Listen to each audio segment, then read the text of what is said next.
Bom, pessoal, então estamos gravando a partir de agora. Então, hoje nós vamos falar de estados limites de utilização. Ou estados limites de serviço. Tá? Vou relembrar vocês que essa norma é de 97. Antes mesmo da norma de estados limites, né, que é a norma 8... Deixa eu ver aqui. 86... A 8681, tá? Que é a norma de ações e segurança, que trata essa parte de estados limites. Então, algumas definições dessa norma de madeira é um pouco diferente da norma das normas de concreto e de aço, porque ela veio antes, foi a primeira que trouxe o método de estados limites, tá? Então, esse é um dos casos, né? Então, quando a gente fala do método de estados limites, a gente fala estado limite de utilização ou de serviço, tá? Ou de serviço. E o que é que seria isso, né? Para revisar, já que foi um dos primeiros conteúdos, faz alguns meses que a gente viu isso aí. Bom, no método de estados limites, que é o método para...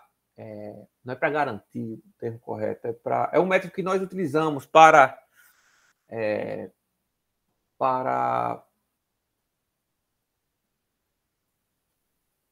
posicionar a nossa estrutura dentro de um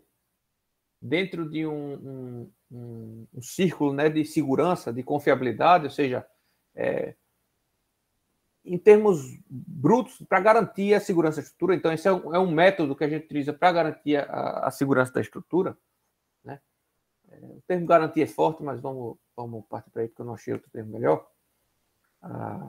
Então, quando a gente utiliza o método de estados limites, né, a primeira coisa que a gente tem que entender é que a gente está dividindo, a gente vai avaliar a estrutura por dois prismas diferentes. Tá? Um que está relacionado à ruptura da estrutura, né, ou seja, da falha última da estrutura, portanto, é o que a gente chama de estado limite último, né, ou seja, após aquilo rompeu, né, pode romper parcialmente, pode romper globalmente. Essa ruptura pode ser devido à resistência do material, como a gente vinha fazendo até então, né? Tensão resistente maior que a tensão solicitante, então não há ruptura, né? Se for o oposto, há ruptura. Esse estado limite último, uma outra falha pode ser simplesmente a falta de equilíbrio da estrutura, tá? A falta de estabilidade da estrutura, ela pode tombar como um corpo rígido, né? Então, tem diversos modos de falha, modos de possibilidades de falha, porém, todas essas que eu falei até então tá nesse grande grupo, que é o que a gente chama de estado limites últimos, né? Ou seja, está relacionado à falha da estrutura, à ruptura da estrutura. Então, alguma coisa vai cair, vamos dizer assim, tá? Uma viga vai romper, um pilar vai romper, a estrutura vai desabar, tá? Então, está relacionado a isso, ruptura da estrutura. Já o outro grande grupo, né, seria os estados limites de serviço ou de utilização, como a norma de madeira está chamando. Né? Que seria o quê? Não estaria... É uma falha, tá? Não deixa de ser uma falha, continua sendo uma falha, porém não está relacionado com a ruptura da estrutura. Né? É uma falha que pode gerar problemas ao longo da utilização. Por isso, esse nome, estados limites de utilização. Né? Mas que veio depois a se chamar estados limites de serviço. Ou seja, durante a utilização, não vai cair nada, não vai quebrar nada, não vai romper nada, porém, o comportamento da estrutura não vai ser adequado para aquela utilização. Né? Então, isso a gente está associando a falhas em elementos construtivos, por exemplo, também, né? Mas, de qualquer forma, não está relacionado à ruptura. Dito isso,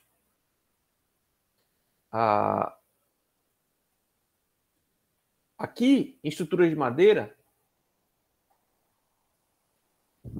como a madeira, a gente vai admitir que ela está trabalhando apenas no regime elástico, e é isso que a gente vem considerando, né?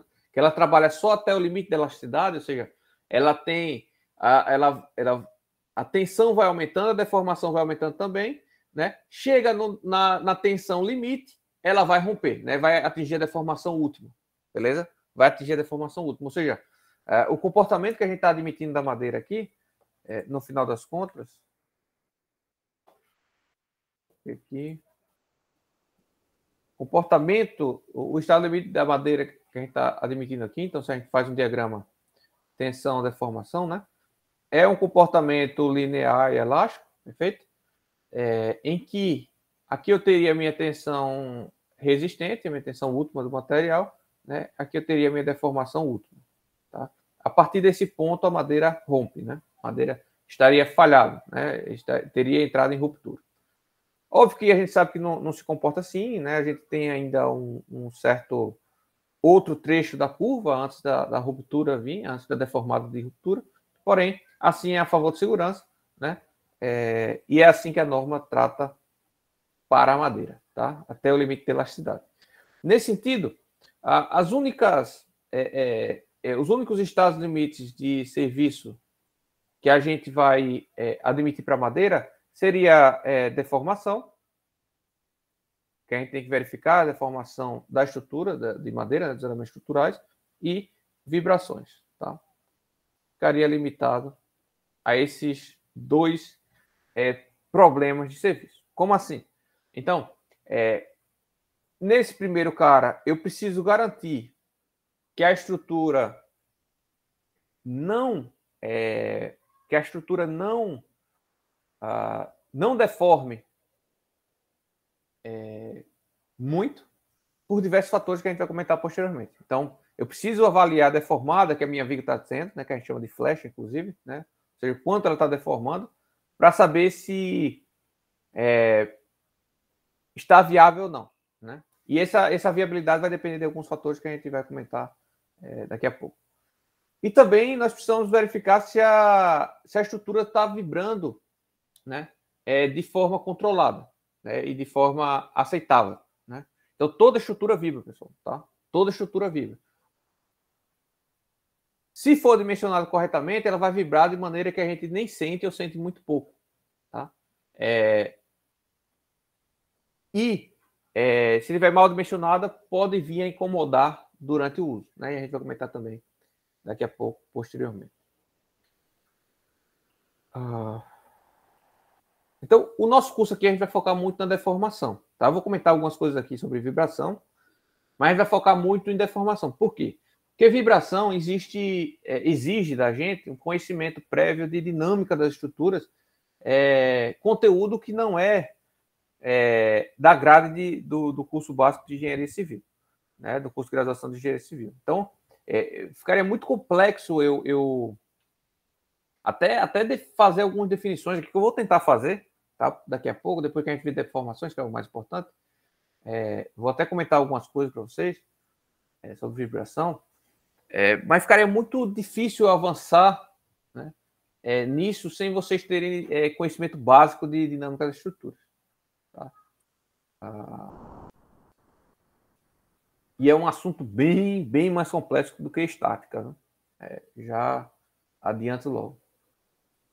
E nesse sentido, o curso aqui a gente vai estar limitado à parte de deformação quando falar sobre o estado limite de serviço. Então, quando vocês forem fazer a avaliação, e no exemplo que a gente faz aí, a gente avalia a flecha da estrutura, né? As deformações da nossa estrutura, e vocês também terão que fazer no trabalho, né? Bom, alguma dúvida até então, pessoal? Não, professor, está dando para acompanhar. Beleza. Dito isso, a norma traz 3 estados limites de serviço, tá? Porém, esses 2 primeiros estão relacionados à deformação, tá? O primeiro é deformação excessiva que afetam a utilização normal da construção ou seu aspecto estético, tá? Então, vamos com calma. Agora, vamos ler, antes de destrinchar isso aqui, vamos ler a letra B também. danos em materiais não estruturais da construção em decorrência da deformação da estrutura. Opa, esses dois aqui estão relacionados à deformação da estrutura, tá? A única diferença é que a falha, né? O problema consequente da deformação excessiva é diferente, né? Esse daqui, a gente está falando que a deformação pode vir a afetar a utilização normal da construção ou o seu aspecto estético, né? E esse segundo, a gente está falando de danos em elementos não estruturais. Tá? Então, vamos lá.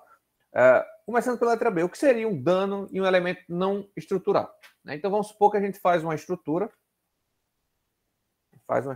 uma viga, que a gente tem uma viga aqui, certo? A gente tem o pilar. Tem um pilar aqui também, eu desenho uma linha mais aí. Aqui é uma viga, tá? Esquece essa linhazinha aqui. E aqui, eu tenho um pórticozinho e aqui eu tenho uma porta de vidro, certo? Uma esquadria de vidro. Porta de varanda, qualquer coisa do tipo assim. Perceba que aqui eu vou ter uma carga, né? Essa carga pode ser de laje, pode ser da parede em cima também, de uma parede em cima, pode ser do que for, né? Só um exemplo aqui, tá? E o que acontece é que depois da estrutura carregada, a minha viga terá uma flecha, certo? A minha viga se deformará e apresentará uma configuração assim, certo? Se esse deslocamento, que a gente chama de flecha, né, for muito elevado, o que é que vai acontecer?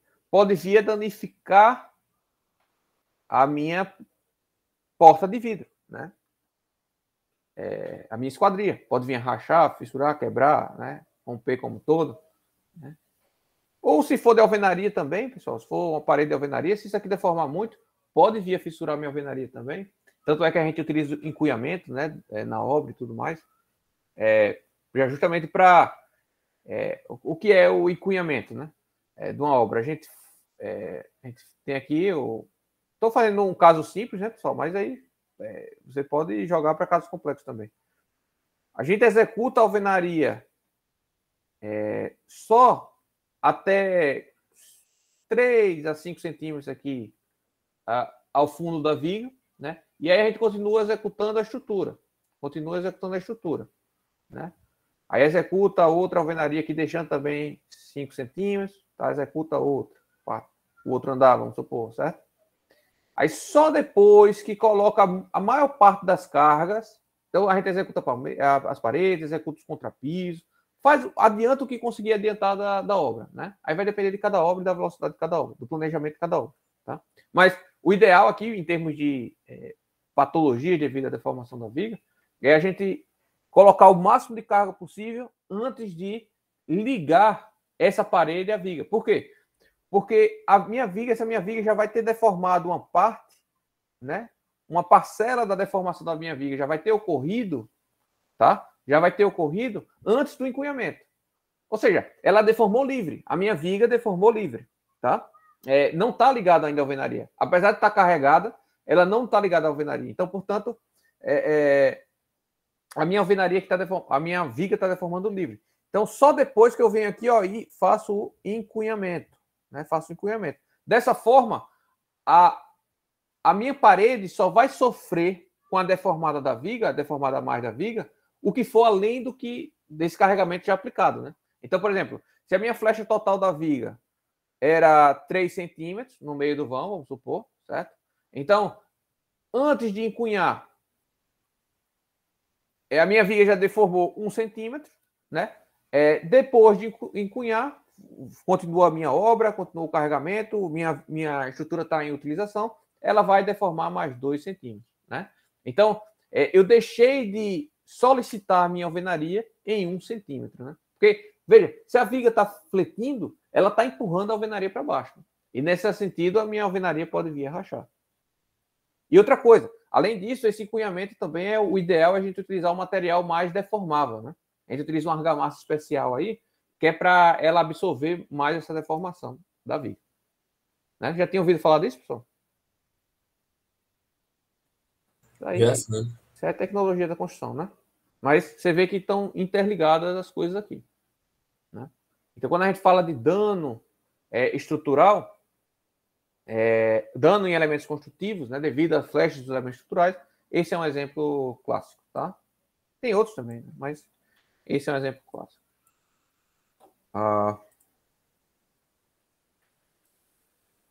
Ele fala também, na letra A, sobre a possibilidade de afetar a utilização normal da construção ou seu aspecto estético, né? Então, quando a gente fala de aspecto estético, é simplesmente conforto do usuário visual, né? Então, muitas vezes a pessoa não...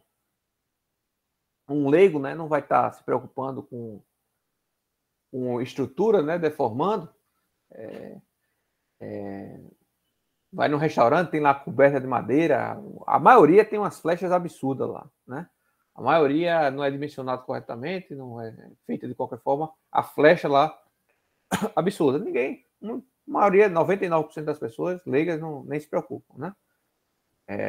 Porém, há aquelas pessoas que, a depender do grau de flecha, né, vai se preocupar. Então, imagina uma viga, pessoal, pode ser de madeira, pode ser concreto, pode ser deformando 10 centímetros, né? Uma flecha, você vê claramente a flecha e muita gente não se sente seguro, né? Não se sente seguro.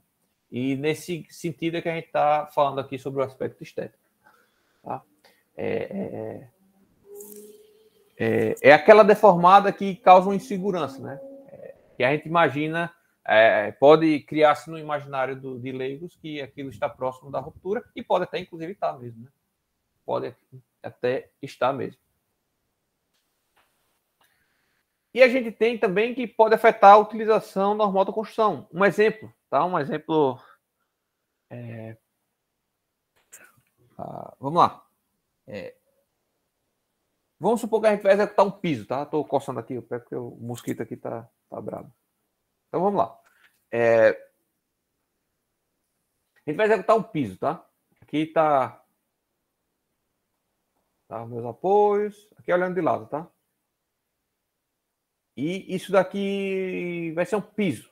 Vai ser um piso, tá? Aqui em cima, continua esse pilar aqui. Certo? Aí eu vou ter a coberta aqui em cima. Tá? E aqui vai ser uma pista de boliche, tá? Vamos supor que é uma pista de boliche. Eu tenho as pistas de boliche aqui, aqui eu tenho outra pista de boliche aqui, e etc. Então essa viga vai... Isso é um exemplo, tá? Um exemplo específico, até demais, né? Mas você pode aplicar isso para outros exemplos, tá? Você, engenheiro, vai ter que avaliar a utilização daquela obra e ver se aquilo vai afetar ou não, né? Tá? Mas vamos supor que eu vou... Isso aqui vai ser uma pista de boliche e essa minha viga deformou muito. O que é que vai acontecer? Quando eu jogar a bola tende a ir para a direita aqui no caso, e aqui tende a ir para a esquerda, né? E isso vai prejudicar a utilização da edificação, né, para o seu uso, né? Então é um uso específico. Se isso aqui for profissional, isso aqui não pode, né? Não admite nenhuma inclinação, né? E isso pode acontecer com a sua estrutura, né? Inclusive, aí pode ser que o pessoal, depois de executado já, corra a flecha, aí o pessoal vem aqui, tira o piso de madeira, preenche com alguma coisa, concreto, argamassa, qualquer que for, deixa plano de novo, aí bota o piso de madeira de novo, da pista de boliche, aí o que aconteceu? Você colocou mais peso, né, para regularizar. Aí vai deformar mais, vai ter mais flecha ainda, aí vai voltar a deformar e pode ser que venha até a ruptura, né? Então, isso é um caso específico. Outro caso, já aconteceu comigo, por exemplo. E a gente tem que estar ligado, pessoal, nisso aí, né? Então, eu vou fazer um exemplo mais simples, né? Mas imagina isso de forma mais complexa também acontece. Vamos supor, eu tinha aqui uma estrutura que era um balanço, tá? E a ideia do projeto hidrossanitário era colocar o ralo aqui nesse ponto, tá? Ou seja, a água viria escoando, né, daqui para cá, daqui para cá. Mas o que acontece? O balanço não quer saber, né? O balanço ele vai deformar aqui, para baixo, né? Assim, né? O que aconteceu aqui com a sua inclinação, pessoal, que você deixou? Você deixou na argamassa, na inclinaçãozinha aqui, ó. O que aconteceu? Né? A inclinação pode diminuir, né? Acumulando mais água, pode vir até desaparecer, né? Pode vir até desaparecer. Então já aconteceu comigo, a gente deixou, óbvio que identificou o problema antes, né?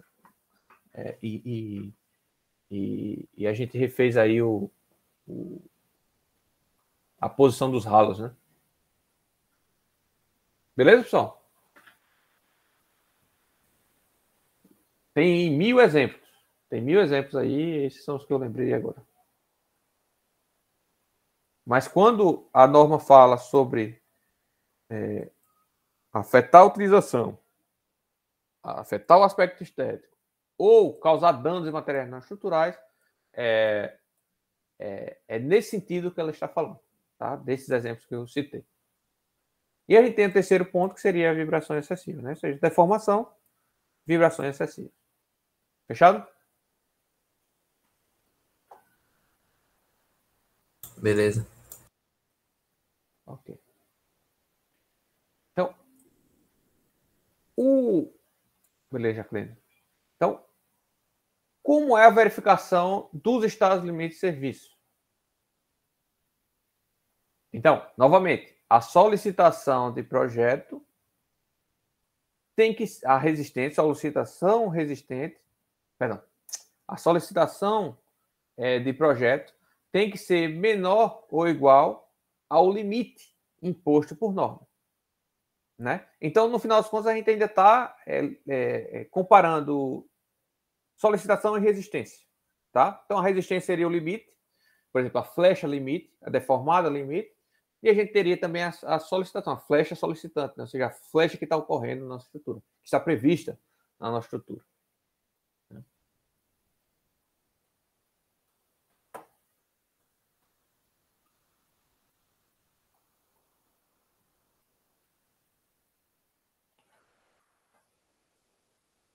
Aí o que acontece, pessoal? Quando a gente dimensiona para algum estado limite útil, presta atenção, quando a gente dimensiona para algum estado limite útil, a gente está dimensionando para a estrutura não romper, né? E vale destacar que a carga atuante na sua estrutura vai variar, porque a gente tem uma parcela permanente, mas também a gente tem uma parcela variável da carga, né? Então, vai ter um dia que vai estar fazendo festa dentro do apartamento, vai estar mais carregado do que o dia que tiver só um casal utilizando o imóvel, né? Um exemplo só. Vai ter dia que vai estar batendo o vento mais forte. Mas a gente sabe que a carga que atua na estrutura não é constante. Então, não é porque você, que executou, que está em pé, que está seguro. Tá? É preciso deixar bem claro isso aqui. Não é porque executor está em pé, tiramos a escora, está em pé, que está seguro. Não está. Porque a carga varia. Pode ser que a carga esteja baixíssima atuando naquele momento. E no momento que subir um pouco a carga, né, para algo que deveria ser previsto, uma carga que deveria ser prevista, atingiu essa carga e veio a romper, né? Porque estava mal dimensionado. Então, não é porque está em pé, isso é importante destacar, não é porque está em pé que está seguro, né? Então, a carga varia, e o que é que a gente faz, né? Então, a gente faz uma avaliação, né? Então, a gente avalia aqui que a carga característica, solicitação, né, de forma geral, ao longo do tempo, a gente vai admitir que ela varia, tá? Vai admitir que a carga varia. Então, o que é que a gente faz? Né? Perdão, a carga. Então, o que é que a gente faz? Essa carga está variando. O que é que a gente faz? Olha, a gente faz um estudo estatístico dessa variação aqui, né? E admite um valor característico, tá? Para essa solicitação. É o que a gente faz, né? Tá? Então, a gente vai fazer esse estudo para vento, a gente vai fazer esse estudo para utilização de edificação residencial, para utilização de edificação comercial. para edificação de escola. A gente vai faz estudo, tem na norma, tudo, né? E o que acontece é que a gente vai admitir um valor característico, né? Não é a média, vai ter um certo desvio padrão ali, a utilização do desvio padrão, vai depender muito desse desvio padrão, né? Mas vai se admitir uma carga característica, né? Vai se admitir uma carga característica. E essa carga característica a gente vai utilizar na nossa edificação, no nosso cálculo, né? No nosso cálculo.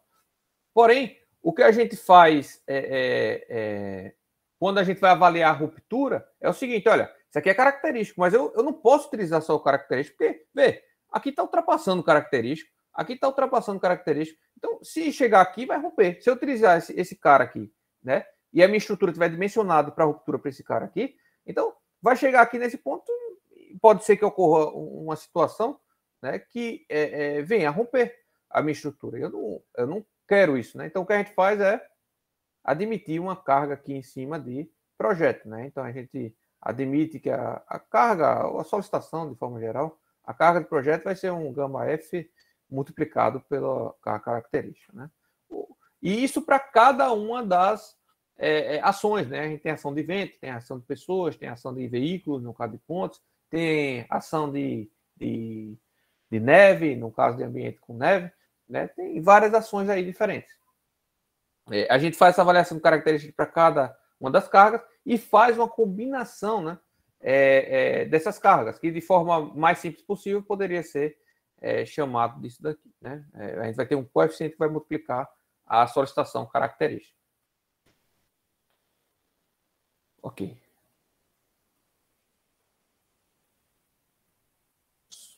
Ok.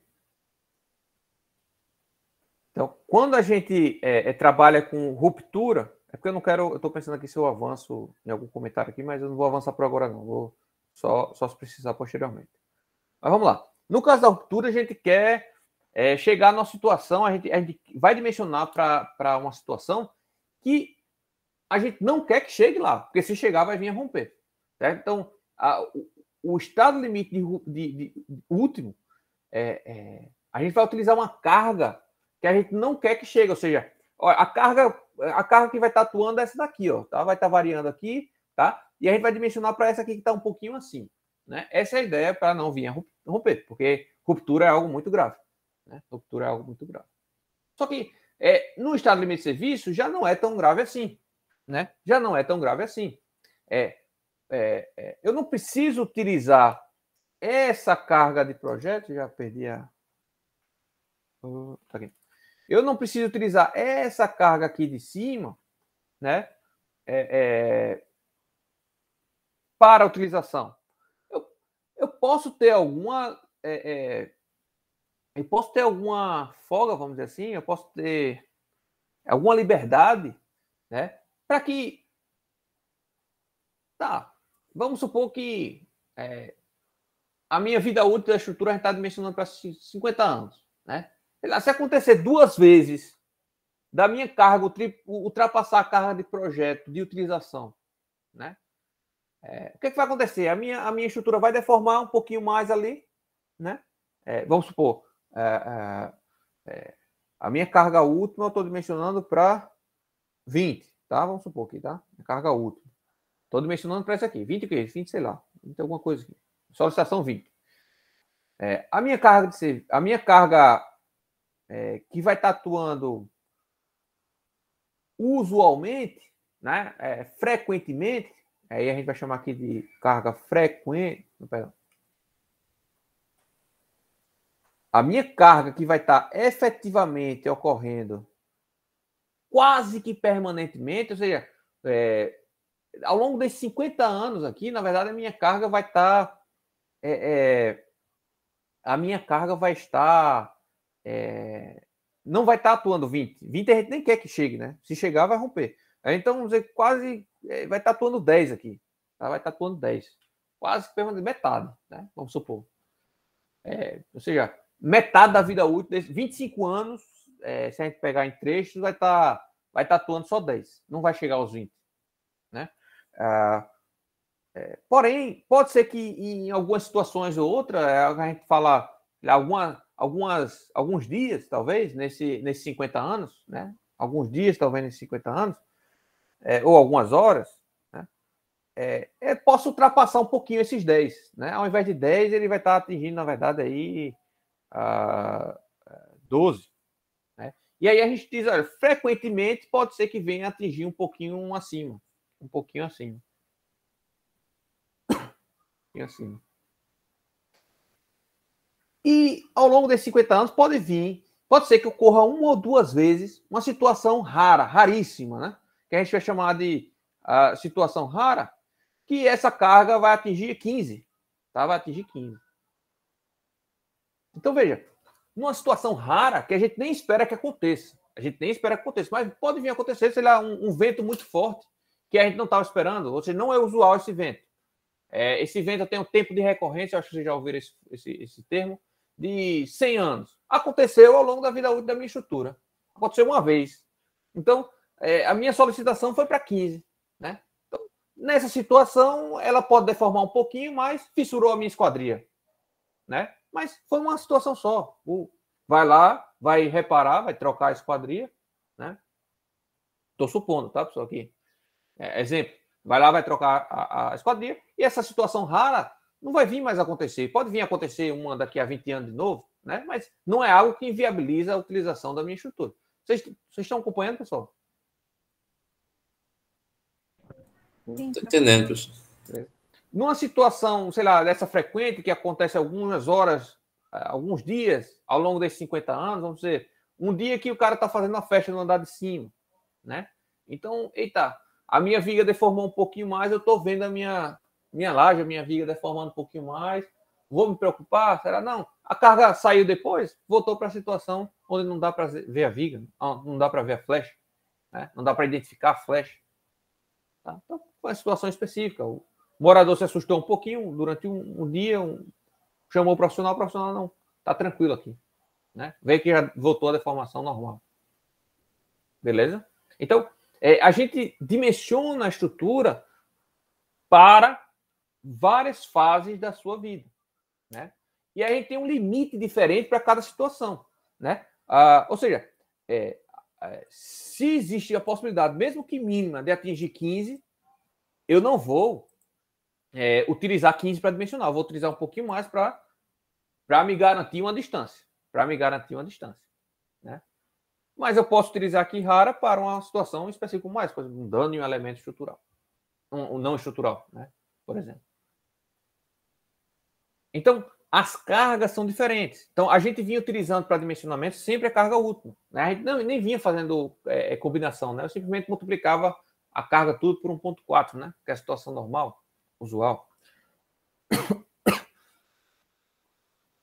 Mas agora que a gente vai avaliar a estado limite de serviço, a gente vai estar utilizando essas combinações aqui, rara, frequente e quase permanente.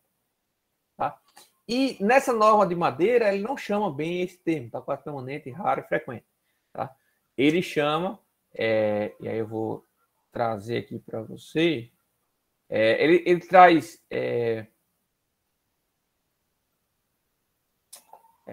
carga de curta duração, de longa duração ou de duração quase permanente. Tem umas definições diferentes. Né?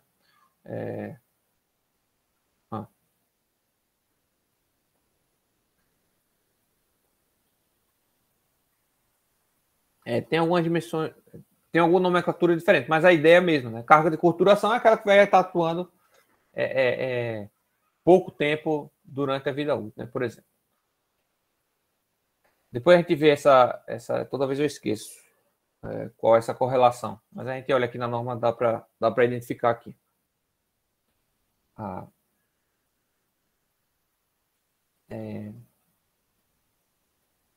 Bom. E aí o que ele fala? Tá? Deixa eu só ver aqui, que eu me perdi, tá? Me perdi.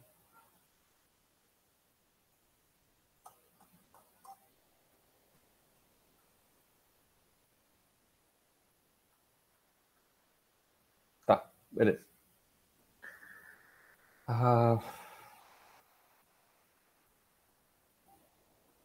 Então, vamos lá. Para a situação de construções correntes, tá? Para a situação de construções correntes, a verificação de segurança em relação ao estado limite de utilização, tá? Admitindo apenas os carregamentos usuais, correspondem às combinações de longa duração, tá? Longa duração. Ou seja, essa combinação de longa duração aqui, tá? É expressa por essa equaçãozinha aqui, ó, que seria o somatório de todas as cargas permanentes, tá? Interpretando aqui, né? Traduzindo. O somatório de todas as cargas permanentes, todas as ações permanentes, perdão. Pode ser flecha, inclusive, eu posso somar as flechas devido às cargas permanentes, né? Mas o efeito, né? A solicitação devido às cargas acidentais multiplicado por Psi2, tá? Quem é esse Psi2? Isso aí você já deve ter visto em concreto, inclusive, quem já pagou. Mas esse cara aqui é separado em 3 parcelas. Gama F1, F2 e gama F3. Tá? Esses dois caras aqui são sempre maior que 1. Certo? São sempre maior que 1. Então, o produto deles, a gente vai chamar, vai ser maior que 1, né? E a gente vai chamar isso aqui de gama G para cargas permanentes. Gama Q para as acidentais, né? E tem outras nomenclaturas também, para temperatura, para não sei o quê. Mas a gente vai chamar gama G para as permanentes, gama Q para as acidentais, de forma geral, né? Inclusive vento aqui, tá? Variáveis, né? Inclusive vento. E esse cara a gente encontra na tabela aqui, ó. Vou voltar que é mais fácil.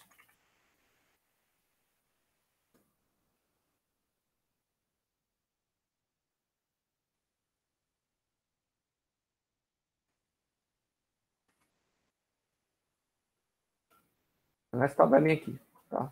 Para as ações variáveis, o gama Q, tá? 1.4. No caso, situação normal. 1.2 para especial de construção, excepcional 1. Tá? Aqui tem para o efeito de temperatura também. No caso das ações permanentes, aí tem ações permanentes de pequena variabilidade e ações permanentes de grande variabilidade, né? Então, como assim é permanente e é variável, né? Você pode vir a ter essa dúvida. O que acontece? Vamos considerar o peso da madeira. A gente vai calcular o peso próprio da madeira.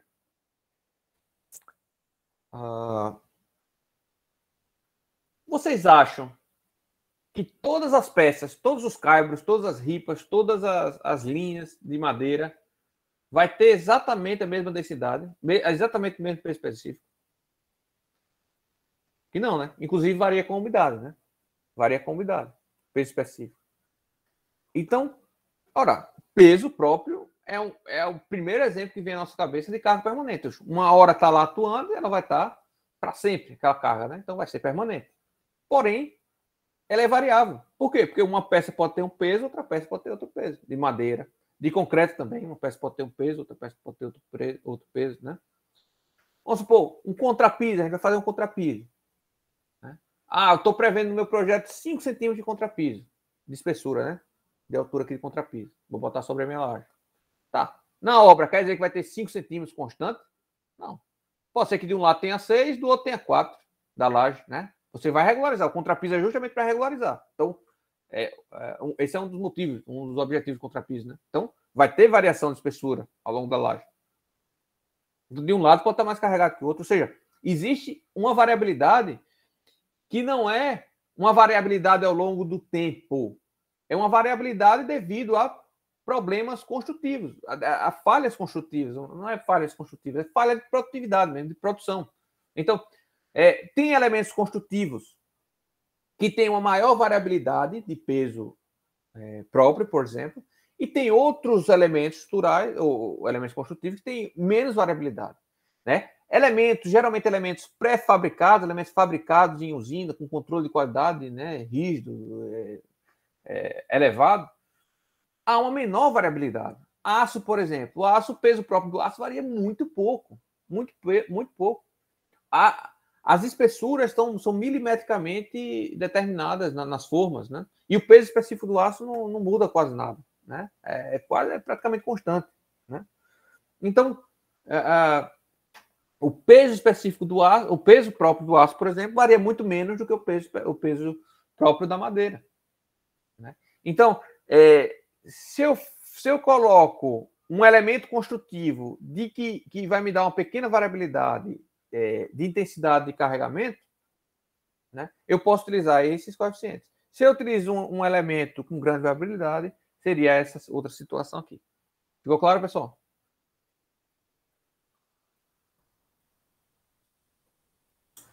Deu para entender, professor. Veja, se aqui é a variabilidade, essa variabilidade só vai ocorrer uma vez na vida, né? Que é a vez da instalação, o momento da instalação, da fabricação e da instalação, né? Depois que está fabricado, está instalado, essa carga vai ser permanente para o resto da vida. Tá? Essa daqui não. Quando eu falo de ações variáveis, isso aqui varia ao longo do tempo. Pode estar uma rajada de vento mais forte, uma rajada de vento mais fraca, e varia dia a dia, né? A força do vento, por exemplo, né? A carga devido ao vento. Então, esses caras aqui, que eu estou falando para vocês, é a parcela gama F1 vezes gama F3. Tá? Já esse gama F2 aqui, esse cara, tá, é sempre menor que 1. Tá? E esse cara a gente vai chamar de Psi. Tá? Vai chamar de Psi. Esse pode ser o Psi0, Psi1 ou Psi2. Tá bom? Porque eu vou ter um ponderador menor que 1. Alguém tem ideia, pessoal? Vocês já viram isso, acredito eu, no curso? Em outras disciplinas. E nas próprias aulas gravadas aqui, né? Que eu disponibilizei aqui. Alguém tem ideia do porquê essa carga pode ser menor que 1? Ou vai ser ponderada por um coeficiente menor que 1? Eu vou diminuir a carga. Alguém sabe dizer?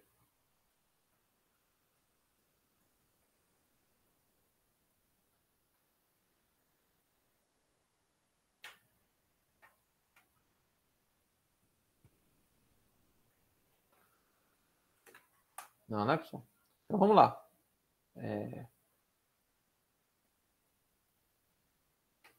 A probabilidade de ocorrer. Vamos desenhar outro gráfico desse aqui. A carga, vamos supor carga mesmo. E tempo, né? Pode ser solicitação, na verdade. Então, vamos dizer que uma carga ao longo do tempo vai se comportar assim.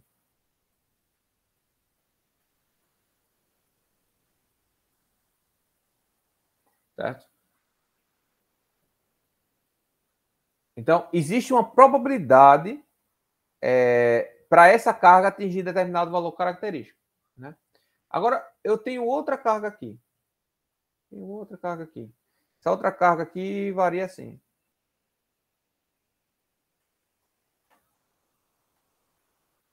Certo? Então, veja.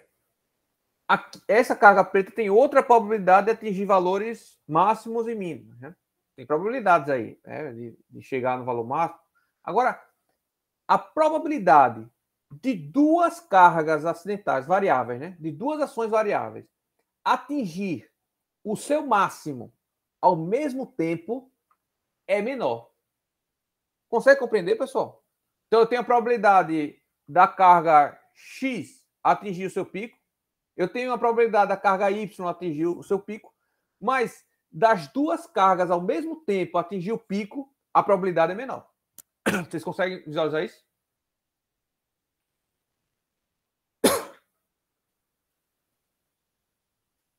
Eu caí, pessoal? Professor, acho que foi minha internet, mas não sei nem se foi do senhor. Aqui deu uma cortada. Alguém mais? Eu estou online. Online eu estou agora, né? O Pedro falou.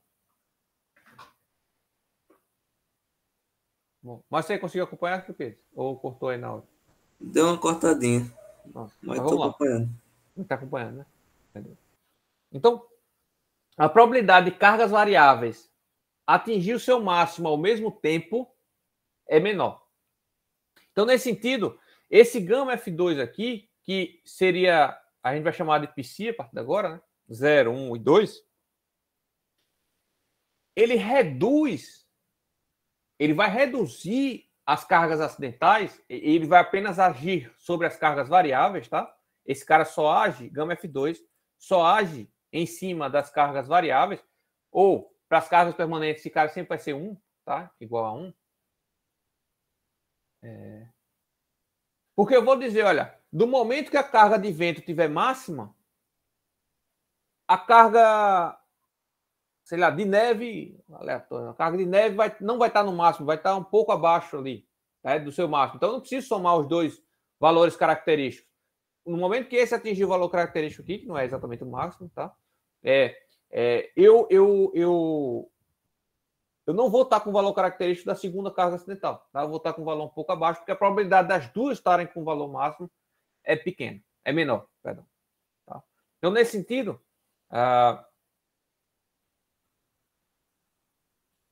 cadê? Tá para cima?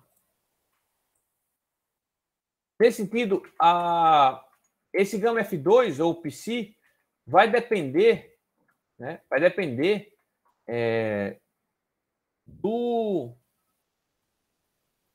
da utilização da estrutura, né? E do tipo de carga, né? E da combinação que a gente vai usar, tá? Então, esse gama 0 eu sempre utilizo nas combinações últimas. Então, gama 0. Psi 0 sempre está relacionado a combinações últimas. Psi 1 e Psi 2 está relacionado a combinações de serviço, tá bom?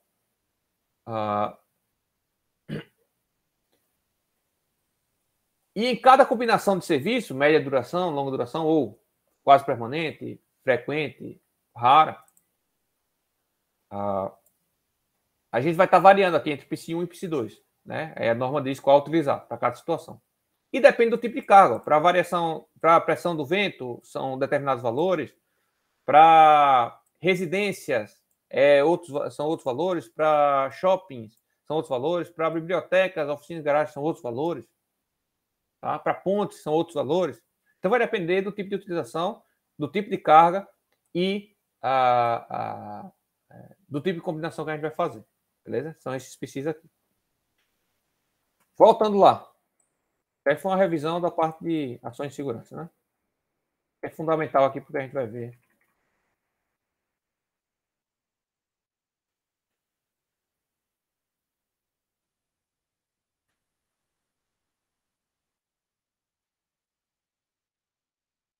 Então, ele fala o seguinte, ó, combinações de longa duração, que são as combinações quase permanentes, se vocês quiserem, anotem aí, combinação de longa duração aqui na norma de madeira, equivale às combinações quase permanentes da norma de ações de segurança. A gente pode somar aqui, ó, as cargas permanentes, sem ponderar pelo gama F1 e F3, né? É simplesmente somar as cargas características permanentes e somar todas as acidentais e multiplicar pelos seus Psi2, né? Cada uma vai ser multiplicada pelo seu correspondente Psi2. Então, a carga de vento vai ser multiplicada pelo Psi2 do vento, a carga de biblioteca vai ser multiplicada pelo Psi2 de biblioteca e assim por diante. Mas aí você vai somar todos esses valores, né? Todos esses valores. Todos multiplicados pelo Psi2, que é o menor, né? Que é o menor entre os três. Psi 0 é o maior, Psi 1 é o médio, Psi 2 é o menor dos três valores.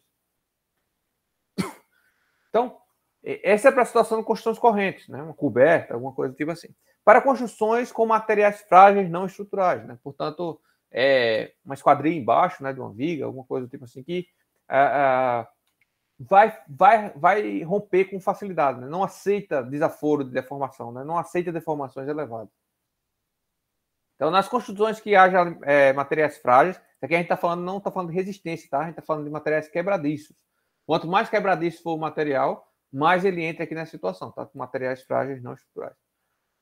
E nas construções em que o controle de deformações seja particularmente importante, a verificação de segurança deve ser feita com as combinações de média ou de curta duração, especificadas respectivamente acima, tá? A gente volta já. A critério do proprietário da obra, em função do rigor da segurança pretendida. Ou seja, Média duração, a gente está falando de combinações frequentes, anota aí. E curta duração, a gente está falando de combinações raras. Tá? Então, vamos dar uma olhada aqui. 5.8 são as combinações quase permanentes e raras. E... ó, última, combinações especiais, últimas excepcionais, combinações de curta duração. Isso aqui é rara, tá? Combinação rara. Então, eu estou pegando, somando todas as cargas permanentes, sem multiplicar pelo gama F1, F3. Pego uma das acidentais, isoladas, não multiplico por nada. E o restante das variáveis, eu multiplico por π1, tá? Então, esse cara já é maior do que a combinação de longa duração, tá? E esse daqui é a frequente, tá? A combinação frequente, que é a de média duração. Então, eu tenho a somatória das cargas permanentes. A principal carga acidental eu multiplico por π1 e as demais eu multiplico por π2. Então, ela também é um pouco maior do que a de longa duração. Tá? A de duração instantânea é uma situação em que tem carregamentos especiais que nós não vamos trabalhar aqui no curso. Né? É um carregamento que vai acontecer de forma especial, né? Uma vez na vida, vamos dizer assim, e outro na morte.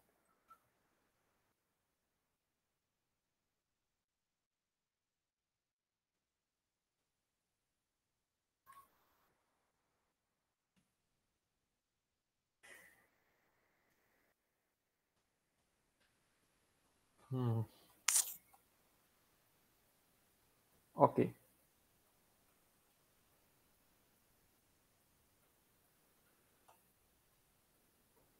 Então, para situações correntes, a gente vai sempre utilizar quase permanente. Para situações em que tem elementos frágeis especificamente, em uma determinada posição da estrutura, a gente tem que decidir se vai utilizar de média duração ou curta duração, né? Frequente ou raro.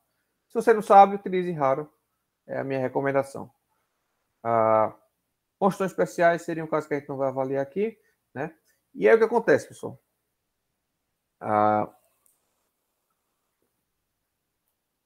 A umidade da peça influencia não só na resistência, como também no seu modo de elasticidade, ou seja, influencia também na sua rigidez.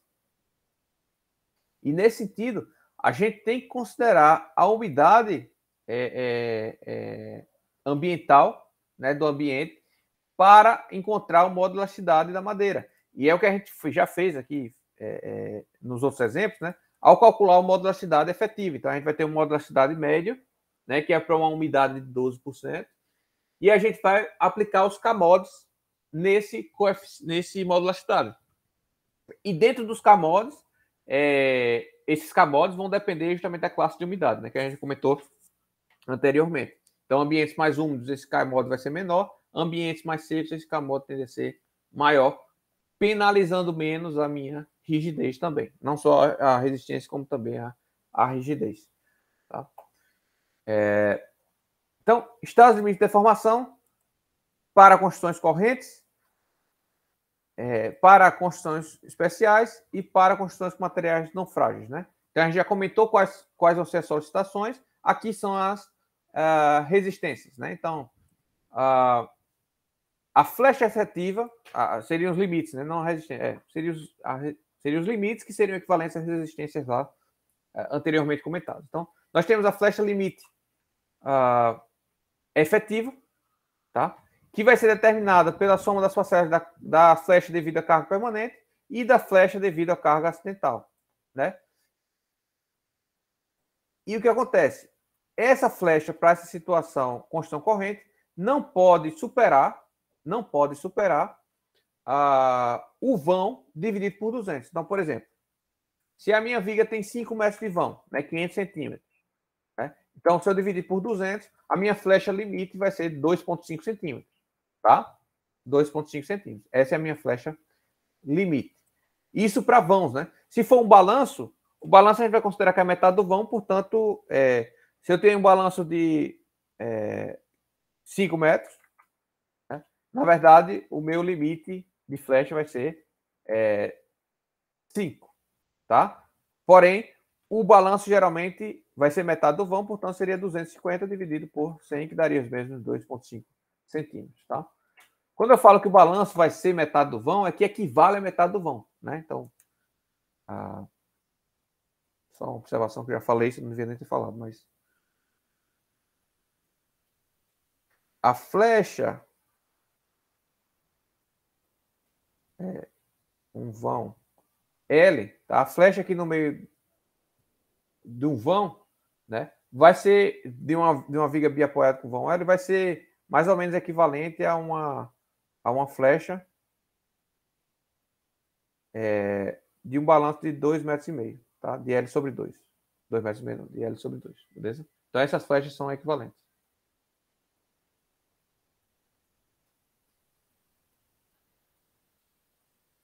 Não é igual, tá? Mas é semelhante.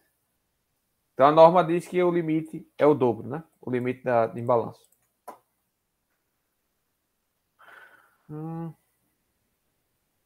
Ok. Então, esse é o limite para a situação construção corrente, né? Para situações especiais, vai ter que ver para cada situação, né? Especial. Para deformações, limites, né? Para construções mais frágeis, o limite fica mais rigoroso, tá? As flechas tortais, incluindo o efeito da fluência, devido às combinações de ações consideradas, não devem superar 1 sobre 350. Quanto maior esse valor aqui, mais restritivo é, tá? O vão dividido pelo 350 ou o balanço dividido por 175. É sempre metade, tá, pessoal? É sempre metade do balanço para o vão.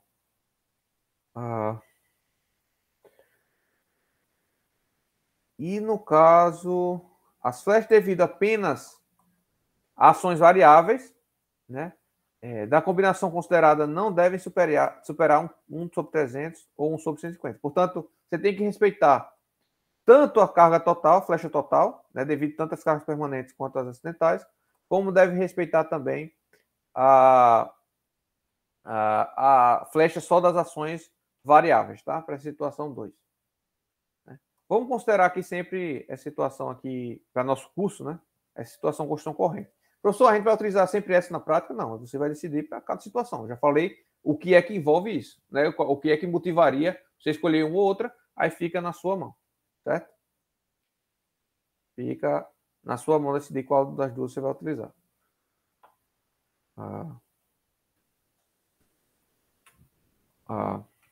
Ok.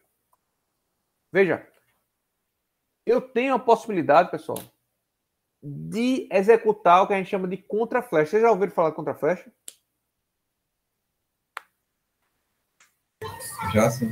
Já é. Então, a norma nos permite executar um contraflecha, em qual a gente aplica, a gente força, antes de colocar a estrutura no local, a gente força uma contraflecha, né? Isso para madeira serrada é difícil, tá? Para madeira serrada é difícil. Isso aqui seria mais viável para madeira laminada e colada, por exemplo, tá? Seria mais viável. Para concreto é viável, né? Para aço e madeira serrada fica mais difícil, tá? Para aço também o pessoal adota, mas eu não concordo muito, não. A norma também permite, mas eu tenho algumas diferenças quanto a essa permissão, tá? Mas eu não vou entrar no mérito aqui.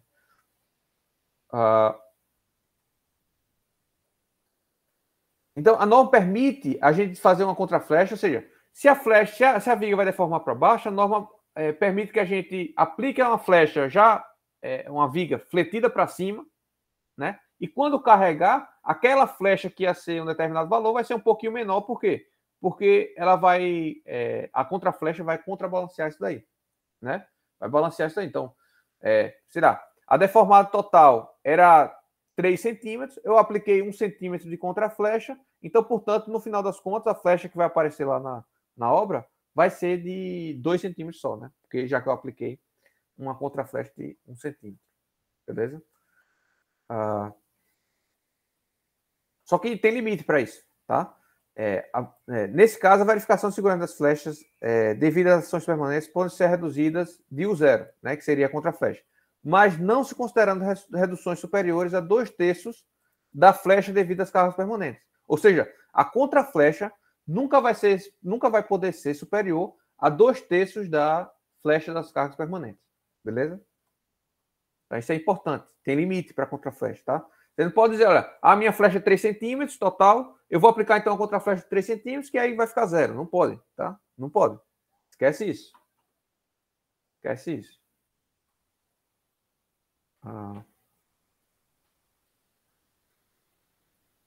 E para finalizar sobre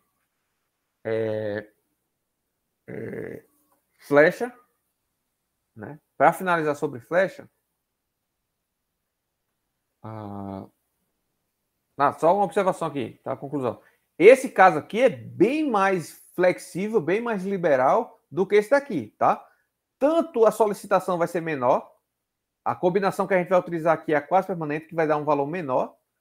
Então a solicitação é menor, assim como o limite, a liberdade que a norma nos dá é maior, tá? Então ela permite uma flecha maior. Permite uma flecha maior. Já esse daqui eu vou utilizar uma combinação, um esforço maior, uma solicitação maior. E o meu limite vai ser mais restritivo, né? Por quê? Porque pode vir a causar danos em elementos frágeis não estruturais. Né? E para concluir, essa parte de flecha, da mesma forma que a gente aplicou o conceito de fluência para colunas esbeltas, a gente tem que aplicar também o efeito da fluência aqui no cálculo da flecha. Beleza? Então, se eu tenho uma viga e aplico um carregamento, essa viga vai ter inicialmente uma deformação elástica. Se eu mantenho esse carregamento ao longo do tempo, a tendência é que aumente a flecha, mesmo eu mantendo o carregamento constante, a minha flecha vai aumentar, porque por conta do efeito da fluência. Ou seja, a fluência é justamente o comportamento do material, é um comportamento viscoelástico do material, que permite o material se deformar, mesmo apresentando carregamento constante ao longo do tempo. Né? Então, a flecha vai aumentando com o tempo, mesmo sem variar a carga no tempo. Tá bom? Então, isso é a definição de fluência. E, nesse sentido, a gente tem que considerar a flecha efetiva, que vai ser a flecha diferida, que vai ser a flecha elástica. Não, a gente tem que considerar a flecha total, né, que vai ser a flecha elástica mais a flecha diferida no tempo. Ou seja, a flecha de imediata mais a flecha que vai ocorrer ao longo do tempo devido ao efeito da fluência. E como é que a gente sabe qual a flecha que vai ocorrer ao longo do tempo? Ok? Vai ser proporcional à flecha elástica, tá? Então, rapidamente, eu vou achar, né, esse fio que eu tenho que achar. Aqui, ó. Coeficiente de fluência. Então, vamos lá fazer uma continha rapidamente. Já está 7,5, né? Eu queria falar um pouquinho sobre vibrações. Bem rápido, tá? Vou falar sobre vibrações.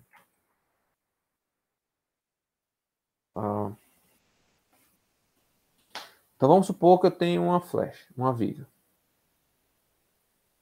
Tá? E essa viga, eu calculei, a flecha elástica dessa viga aqui, uma viga biapoiada, né? Vai ser 5 vezes Q vezes L a quarta, dividido por 384 vezes EI. Então, eu acho que é isso aqui. Tá? Se não for, algum coeficiente desse está errado. Mas vamos lá. Essa carga seria a carga distribuída, tá? É uma viga biapoiada com carregamento uniformemente distribuído. Vão é o L. L a quarta, né? Vão a quarta. Isso aqui é um coeficiente constante. É o módulo da cidade, que vai depender da madeira, né? E dos camores, da umidade. Tá? E I é o momento de inércia, né? Inércia da peça, a flexão, né? Inércia flexão. Nesse sentido, eu consigo calcular a flecha elástica. Então, calculei a flecha elástica. Calculei a flecha elástica. Tem aqui a flecha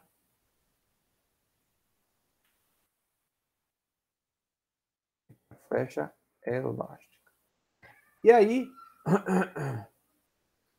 ao longo do tempo, mesmo mantendo esse carregamento constante, a minha flecha vai aumentar. E aí eu vou ter o que a gente chama de flecha diferida. né? E quem vai ser a flecha diferida? Vai ser φ multiplicado pela flecha elástica, né? E quem é o φ? É esse cara aqui, coeficiente de influência.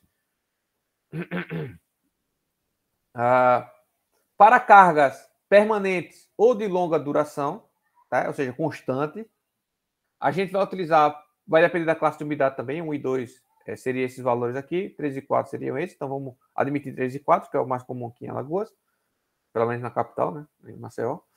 Então, para cargas permanentes, eu vou utilizar 2, por exemplo, né? Para cargas de vento, por exemplo, que podem dar rajadas de curta duração, eu posso utilizar apenas 0,5, né? Então, eu vou vou encontrar essa flecha ferida para cada um dos tipos de carregamento, tá? A depender se ele é de permanente de longa duração, média duração ou curta duração.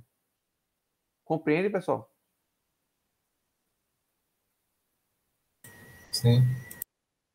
Ou eu posso até aplicar já direto na combinação, né? Você pode fazer a combinação de média duração e aplicar já esse valor, ou fazer a combinação de longa duração e aplicar esse valor, tá? Aí fica a seu critério, não dá a mesma coisa, mas fica dúbio dessa maneira. O importante é vocês entenderem que a fluência só ocorre se você deixar a carga lá aplicada por muito tempo, tá? Então, cargas permanentes, 100% permanentes, vai estar ocorrendo durante toda a vida, vai ter fluência topada, tá? Cargas que variam, quanto mais variável a carga for, menor esse coeficiente de fluência, tá bom? Menor esse coeficiente de fluência. E aí a flecha total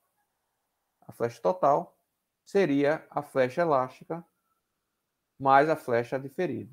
Professor, então no pior das situações, a flecha total vai ser 3 vezes a flecha elástica? Sim. A flecha final pode chegar a 3 vezes a flecha inicial. Então, quando o cara executa que tá lá bonitinho assim que terminou de construir, não garante que daqui a 5 anos, 6 anos, vai continuar bonitinho. Pode ser que venha ocorrer a flecha ao longo de 5, 6 anos. Tá bom? E esse aumento de flecha não é pouco. Pode vir até a ser 3 vezes a flecha inicial. Beleza? Então, flecha está vista, pessoal. Vocês têm alguma dúvida aí?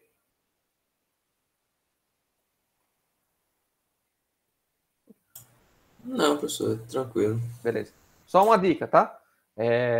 Eu, particularmente, não é regra, eu, particularmente, quando estou fazendo cálculos manuais nas minhas planilhas, eu calculo flechas para as cargas permanentes e calculo flecha para cada uma das cargas acidentais, para poder combinar as flechas. Então, eu posso chegar assim, a minha flecha de projeto vai ser o somatório das flechas devido às cargas permanentes, mais, no caso de carga quase permanente, por exemplo, tá?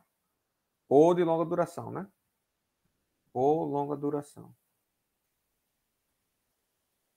Mais somatório de Psi2 vezes cada uma da flecha das cargas acidentais, né? Que seria um J aqui, um J aqui. Beleza? Então, eu calculo as flechas isoladas. Então, pego assim, vamos dizer que o meu modelo seja viga biapoiada. Então, eu calculo para essa carga aqui permanente, vamos supor aqui, que G1, tá? Aí vamos dizer que eu tenho outra carga permanente. Faço outro modelo aqui, vamos dizer que seja uma carga pontual. Então, vou ter aqui PG2, né? Carga permanente 2. Aí vamos dizer que eu tenha acidental aqui, só no meio do vão. Então, vou ter Q de variável, tá? 1.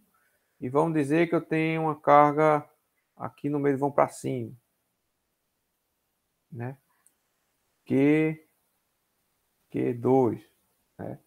Então, esse cara aqui vai me dar uma flecha para baixo. Esse cara também vai me dar uma flecha para baixo.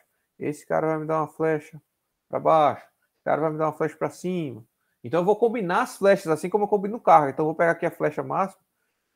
Aí, o que acontece? Você pode simplificar. Pegar as flechas máximas e somar. Mas tem que ter cuidado com isso aí, tá? Ou você pode pegar em cada ponto da viga e somar as flechas, né? Nesse mesmo ponto. Né? Nesse mesmo ponto. Óbvio que aqui seria a favor de segurança, você poderia desprezar, né? Se daqui for acidental, você vai desprezar, tá? Foi só um exemplo aí, né? Mas aí você poderia fazer o somatório aqui, ó, flecha G1 mais flecha G2 mais flecha Q1, né? Aí nesse sentido a gente ficaria aqui, flecha elástica, ou elástica total, tanto faz, seria flecha G1 mais flecha G2, né? Isso seria essa primeira parte aqui, mais Psi2 vezes a flecha Q1. Beleza? Professor, Diga aí. se as flechas máximas não forem no mesmo ponto, pode somar mesmo assim? Cara, aí você tem que avaliar bem, tá? Alguns casos dá, outros casos não dá. A minha recomendação é, se você tem uma planilha, calcule ponto a ponto. Pegue vários pontos, tá?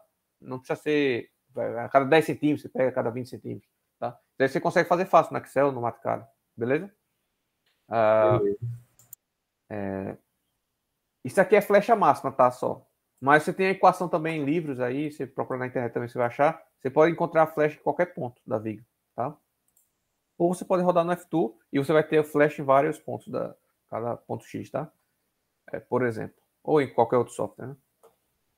Perfeito? A princípio eu digo não pode, tá? Se for academicamente falando, não pode. Na prática, se a gente garantir que é a favor de segurança, a gente faz, tá? Para simplificar o nosso processo.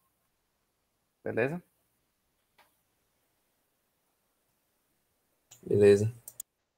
Então, de flash era isso que eu queria falar. Falta 20 minutinhos aí. Eu queria, pelo menos, falar algumas palavras sobre vibrações, tá? Para vocês não saírem zerados do curso. Apesar de que vai ser difícil, tá? Não vou estar cobrando isso aqui nas provas, né? Mas, vamos lá. O que ele fala aqui? Tá bem pobre. Isso aqui é muito pobre, tá? Primeiro de tudo, o problema de dinâmica nas estruturas não é só problema de estado limite de serviço. A gente tem também problemas de estado limite último. Beleza? Eu vou falar um pouco sobre os dois aqui. 3 minutinhos sobre cada um. Tá? Mas antes de tudo, eu vou falar sobre a definição de que a gente chama de frequência. Tá? Frequência e frequência natural. Então, toda vez que a gente falar sobre algo dinâmico, tá? A gente vai estar falando de valores que oscilam em torno de um ponto, né? Então, por exemplo, você pega uma haste e você aplica um carregamento lateral. Tá? Aqui uma régua, cadê a minha régua? Tá. Ó, estão vendo aí? Tá transparente a régua, fica ruim, né? Não sei se vocês estão vendo. Ó, eu vou aplicar uma deformada aqui. Deixa eu botar aqui. Eu vou pegar aqui na minha blusa, tá? Para vocês verem. Eu tô engastado aqui, tá? Eu vou pegar aqui, ó. Vou aplicar uma deformada inicial e vou soltar. Vocês perceberam que ela vibrou em torno de um determinado ponto? Até parar? Até se estabilizar? Sim. Beleza. Esse processo, essa oscilação, é uma onda. Tá? O comportamento dela é de uma onda. Às vezes é uma onda bonitinha. Às vezes é uma onda bonitinha. A gente vai fazer um gráfico aqui, diagrama de posição, por exemplo, a posição ao longo do tempo. Tá? E aí essa minha régua tá variando. Uma hora ela está aqui nesse ponto, né? Só que, na verdade, como é o caso, ela começou com a deformada inicial, né? Que eu apliquei, veio para esse outro ponto e veio reduzindo aqui, ó, né? Até se estabilizar no ponto central, tá? A distância, pessoal, de fazer uma volta completa, né? É lá de ensino médio, né? Isso aqui. É o que a gente chama de período, né? Se eu não tivesse amortização, que é outro termo que eu vou falar daqui a pouco, e nem força aplicando, né? Por exemplo, se eu aplico várias aqui, né? vê que continua vibrando, né? Mas se eu não tenho carga, vamos dizer que eu comece de uma determinada posição, né? E se esse meu material não me desse uma amortização, isso aqui vibraria livremente, tá? Então isso aqui, vou fazer menor porque aqui vibraria livremente e sempre na mesma intensidade, tá? Esses picos são todos no mesmo valor, né? Esse daqui, esse aqui foi um desenho feio da... Vamos lá, deixa eu desenhar de novo aqui. O que está acontecendo com a régua não é isso, né? Ele não está vibrando, ele não está deslocando indefinidamente. Ele está reduzindo cada vez mais a posição, né? De forma que ele começa numa determinada posição aqui, né? E vai reduzindo. Por quê? Porque há um processo de amortização que a gente chama, tá? Até tornar estático, até ficar estático novamente. Essa amortização vai depender do material, vai depender de elementos construtivos também. Eu não vou entrar muito no mérito aqui, né? E a gente nem vai precisar, né? Mas a verdade é que, mesmo nessa situação em que as ondas não são iguais, a gente tem também como achar o período, tá? Seria de vale a vale, de pico a pico, de 0 a 0, tá? Ou seja, quando ele vai e volta para a posição original. Isso é o que a gente chama de período, né? Período. E a minha frequência é o inverso do período, certo? Minha frequência é o inverso do período. Então, o período é em segundos, né? Ou em minutos, ou em tempo, né? Então, a frequência vai ser 1 sobre segundos, que a gente avalia em hertz, né? Beleza? Então, um HD, você vai comprar um HD daquele sem ser o de chip, né? Sem ser o SSD, você vai comprar o de disco. Aí você vai comprar o disco de 5.600 RPM, né? Que é rotações por minuto, ou seja, é a mesma coisa, é o período por minuto, tá? É frequência. Você vai comprar um chip de memória RAM, vai ser um chip de 3.000 MHz, tá? Por quê? É tudo ondas, tá? Ou seja, é o inverso do período, né? Quanto maior esse valor, menor o período. Então, quanto maior a frequência, mais rápido é a memória RAM, tá? Então, basicamente é isso. Vamos supor, né? Um exemplo. Aqui tá parecendo um 5, né? Não é 5 não, tá? Isso aqui é segundos. Se esse tempo for medido em segundos, o inverso disso aí vai ser hertz.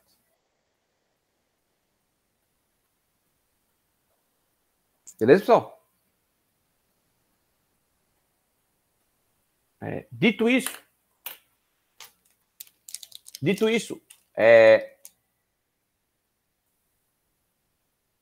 vamos lá. Dito isso, a minha frequência, tá? A frequência com que o material vai vibrar vai estar relacionado com, primeiramente, que é o mais fácil de visualizar, vai estar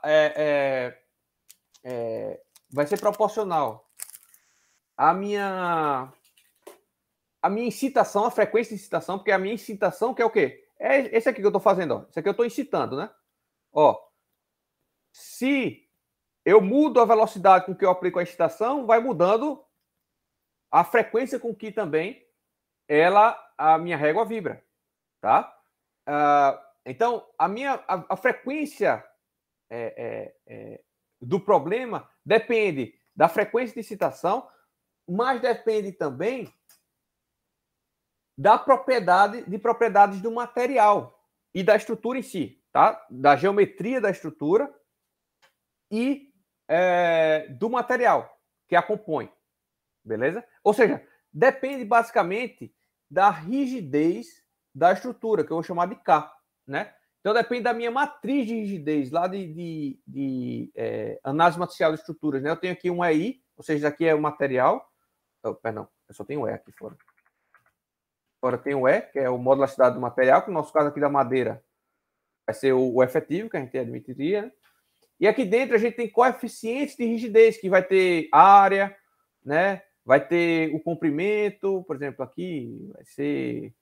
Tá? vai ter uma estrutura complexa, né? E a gente vai ter essa matriz de rigidez, pode ser uma matriz de 1000 por 1000, 2000 por 2000, vai depender da quantidade de graus de liberdade da minha estrutura, né? Mas a minha frequência, a minha estrutura, por si só, tem uma frequência própria dela, tá? Que a gente chama de frequência natural. Essa frequência natural é intrínseca à estrutura, tá? É intrínseca à estrutura. Inclusive, não só a estrutura. O nosso corpo humano tem frequências naturais. Então, o nosso cérebro tem uma frequência natural, o nosso estômago tem outro, né? O nosso braço tem outra frequência natural, né?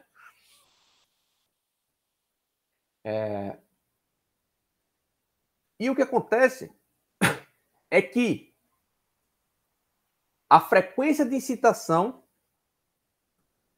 nunca pode ser igual à frequência natural intrínseca da estrutura, tá? Que depende da rigidez e depende também da massa, tá? Para destacar, depende da massa da estrutura, tá? Da rigidez e massa da estrutura. Depende desses dois fatores. Eu não vou entrar em matemática aqui, estou dizendo de forma genérica, tá? Depende da massa e depende da rigidez. Quanto mais rígida é a estrutura, se eu permanecer a massa constante, maior a frequência natural da minha estrutura, maior a frequência intrínseca da minha estrutura. Quanto maior a massa, se eu permanecer a rigidez constante, menor a minha frequência natural, tá? Da estrutura.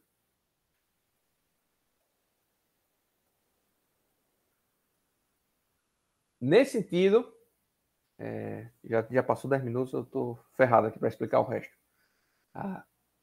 Nesse sentido, a minha frequência de incitação lá da reguinha, tá? Nunca pode ser igual à minha frequência natural da régua, aqui dessa minha estrutura régua, tá? Por quê? Porque se for, eu vou entrar no que a gente chama de ressonância. Eu vou entrar na situação de ressonância. E o que é ressonância? É quando a minha ondulação, a minha variação, né, em torno desse eixo só aumenta. Tá? Então, vamos lá aqui. Ao invés de diminuir com a amortização, ela aumenta. Ela começa aqui, ó, e vai aumentando. E, pessoal, se a gente está falando de deslocamento, e esse deslocamento está cada vez mais aumentando, a gente está falando que os esforços também aumentam. Tá? Aumentam, perdão. E se os esforços aumentam acima do estático, daquele esforço estático, quer dizer que a minha estrutura vai entrar em ruptura, tá? Porque os meus esforços estão aumentando. Nesse sentido, a gente diz que uma estrutura, na realidade, nunca vai entrar em ressonância, porque antes de entrar em ressonância, ela vai romper, tá? O que acontece? Quanto mais próximo a frequência natural for da frequência de incitação, tá? Quanto mais próximo, tá? Maior vai ser o que a gente chama de amplificação de esforços. Então, a gente tem um esforço estático, né?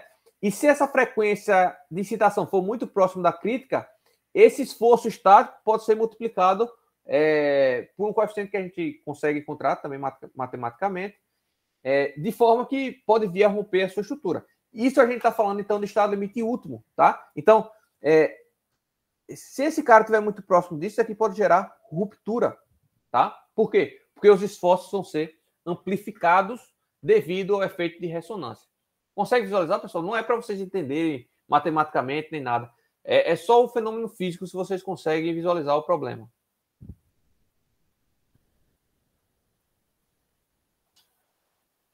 Eu acho que entendi, professor. Agora, essa variação também, pessoal, tá?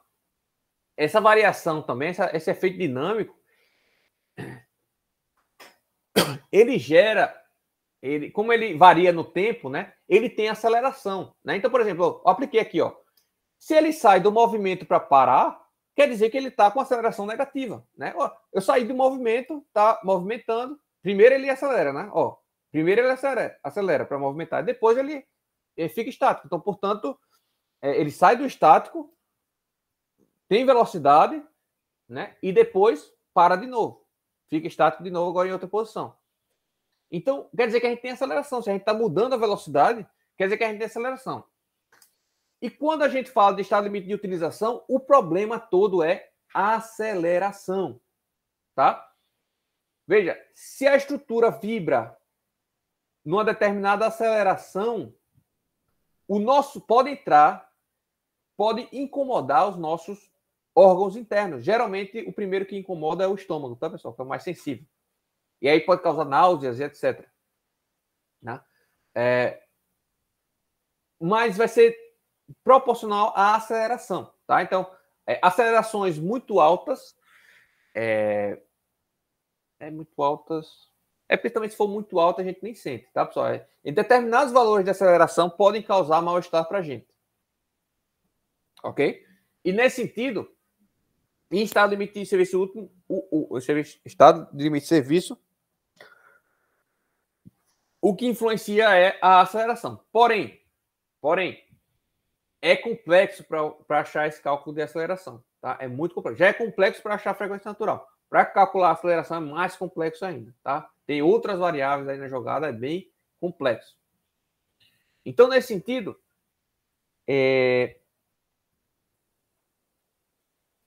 a norma nos traz limites de frequência, porque também a aceleração depende da frequência, não é diretamente proporcional. Ó, o Rian, professor, eu vi, acho que foi em Física 2, bem por alto. O principal problema e perigo em edificações é que entre em ressonância. Se for isso mesmo, como podemos diminuir o risco? É o que eu vinha explicando, sim.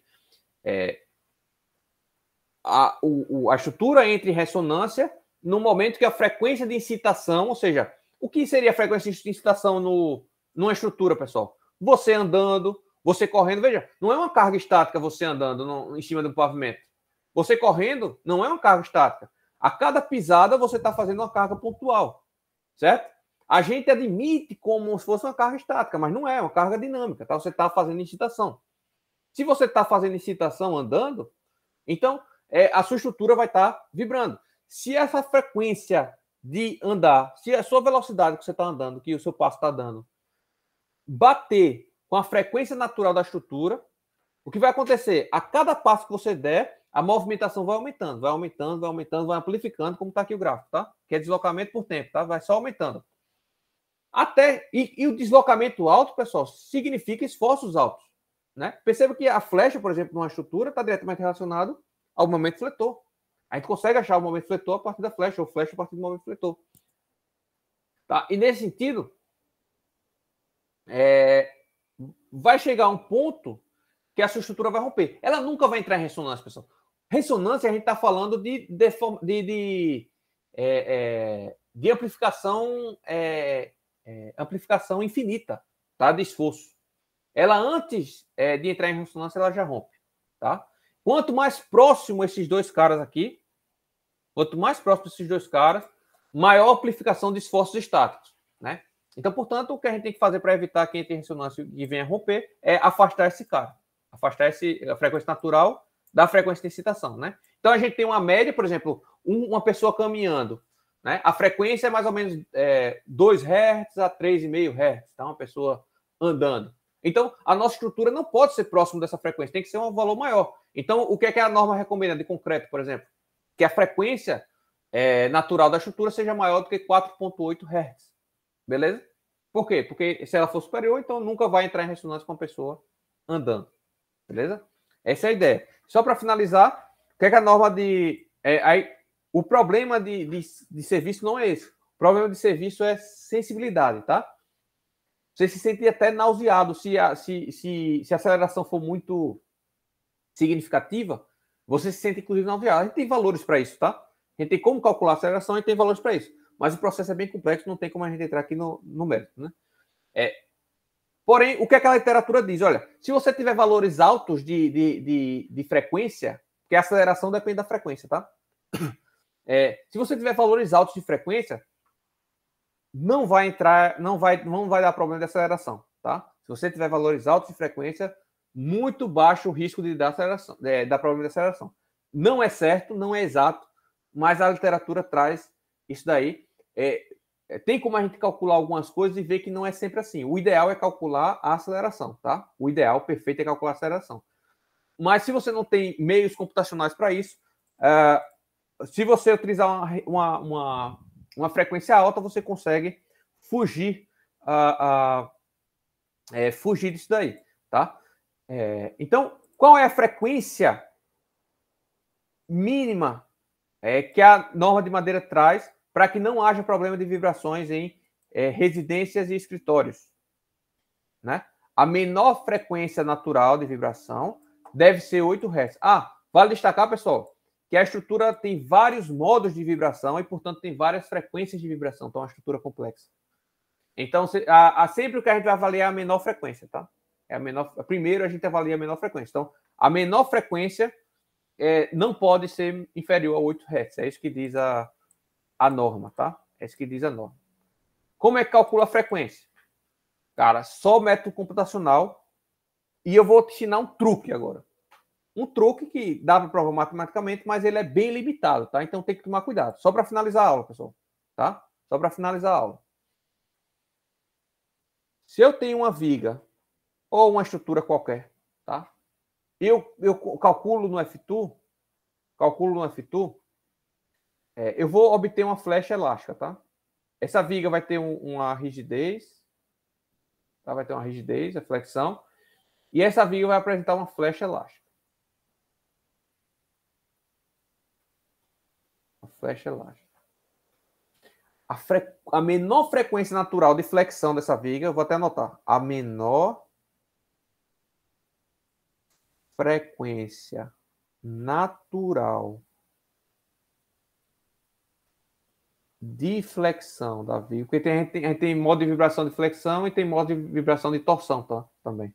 Eu não vou entrar muito no mérito aqui, mas a menor frequência natural de flexão dessa viga, flexão vertical, tá? Pode ficar isso, na direção vertical, né?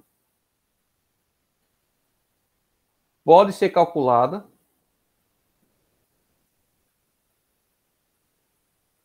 olha só, pessoal. Que complexo vai ser, viu? Pode ser calculado fazendo-se 18 dividido por raiz da flecha em milímetros, tá, pessoal? Raiz da flecha em milímetros. Então, você consegue calcular a menor frequência natural com essa equaçãozinha aqui de flexão, tá? Frequência natural de flexão. Para pisos, isso aqui funciona. Se você pegar a flecha máxima do piso e fizer essa conta aqui, vai dar muito próximo à frequência natural. Isso aqui tem como comprovar matematicamente. Isso aqui, na verdade, não é 18, é 17, alguma coisa.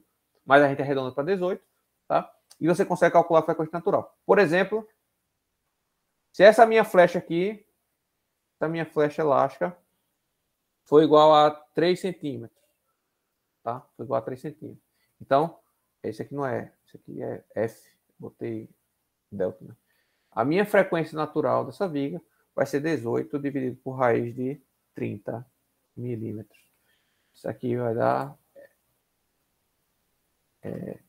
30 raiz dividido por 18 inverso 3,28 Hz.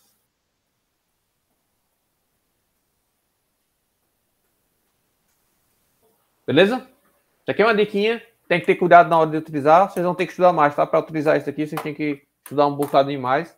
Mas saibam que existe isso aqui. Inclusive, na nova norma de aço vai vir essa equaçãozinha aí para ser utilizada. Tá? Mas, basicamente, vibrações é isso. Eu não vamos nos estender aqui muito. Muito raso que vocês viram agora, mas pelo menos uma introduçãozinha no curso vocês vão ter. Tá bom? Então, vamos terminando por aqui a aula. Já está atrasado. Alguma dúvida, pessoal?